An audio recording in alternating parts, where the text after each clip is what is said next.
Hello my dear beloved brothers and sisters in Christ. So today we'll be going to do the Bible study on Daniel chapter 6. It is regarding Daniel in the den of lions. This is absolutely a great spot to identify the power and love of God. Amen. Let's read Daniel chapter 6. It pleased Darius to appoint 120 satraps to rule throughout the kingdom, with 3 administrators over them, one of whom was Daniel. The satraps were made accountable to them so that the king might not suffer loss. Now Daniel so distinguished himself among the administrators and the satraps by his exceptional qualities that the king planned to set him over the whole kingdom. At this, the administrators and the satraps tried to find grounds for charges against Daniel in his conduct of government affairs, but they were unable to do so. They could find no corruption. They could find no corruption in him because he was trustworthy and neither corrupt nor negligent. Finally, these men said, "We will never find any basis for charges against this man Daniel unless it has something to do with the law of his God."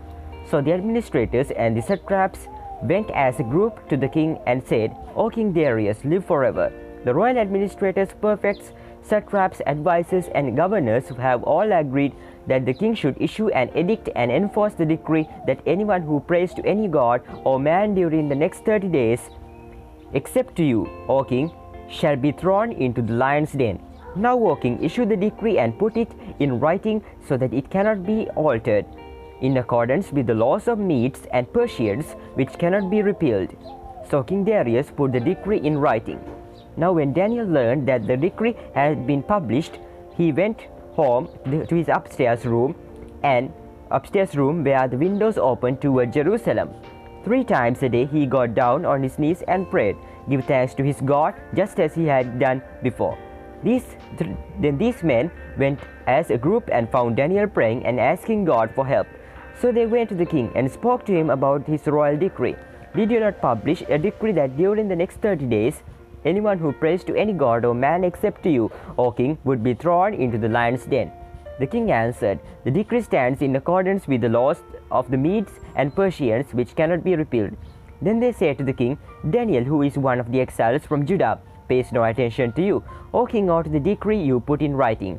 He still prays 3 times a day." When the king heard this, he was greatly distressed. He was determined to rescue Daniel and made every effort until sundown to save him. Then the men went as a group to the king and said to him, "Remember, O king, that according to the law of the Medes and Persians, no decree or edict that the king issues can be charged." So the king gave the order, and they brought Daniel and threw him into the lion's den. The king said to Daniel, "May your God, whom you serve, continually rescue you." Yes, our God is our stronghold in the day of trouble. He is our shield. He is our refuge. He is the one who cares about us. He will definitely rescue us from all upcoming dangers and from the dangers that we are facing. He will never allow dangers to come into our lives. We should always be with active faith in God. We should pray to God. We should always remember that the greatest thing that we could do for God and even for man is to pray. Prayer is omnipotent. Prayer can do anything that God can do. When we pray, God works. Like Daniel, we should always be in obedience to God. We should always pray to God, and we should never stop praying to God. We should pray to God. It is very much important, and we should obey His laws, commands, and each and every decree He has given us. It is very much important, my dear friends. We should always keep His decrees and live this life. Amen. A stone was brought and placed over the mouth of the den, and the king sealed it with his own signet ring and with the rings of his nobles, so that Daniel's situation might not be changed. Then the king returned to his palace and spent the night without eating and without any entertainment being brought to him. And he could not sleep. At the first light of dawn, the king got up and hurried to the lion's den. When he came near the den, he called to Daniel in an anguished voice, "Daniel, servant of the living God, has your God, whom you serve, continually being able to rescue you from the lions?" Absolutely, amen. Daniel answered, "O king, live forever. My God sent his angel, and he shut the mouths of the lions." Amen. "They have not hurt me, because I was found innocent in his sight, nor have I ever done any wrong before you, O king." The king was overjoyed and gave orders to lift Daniel out of the den. And when Daniel was lifted up from the den, no wound was found on him, because he had trusted in his God. We should trust God, and you will never fail. Amen. If you trust in the one and only living God, you will never fail. At the king's command, The men who had falsely accused Daniel were brought in and thrown into the lion's den, along with their wives and children. And before they reached the floor of the den, the lions overpowered them and crushed all their bones. Then King Darius wrote to all peoples, nations, and men of every language throughout the land, "May you prosper greatly. I issue a decree that in every part of my kingdom people must fear and reverence the God of Daniel." Amen. We should reverence our one and only living God only. We should fear Him. It is very much important.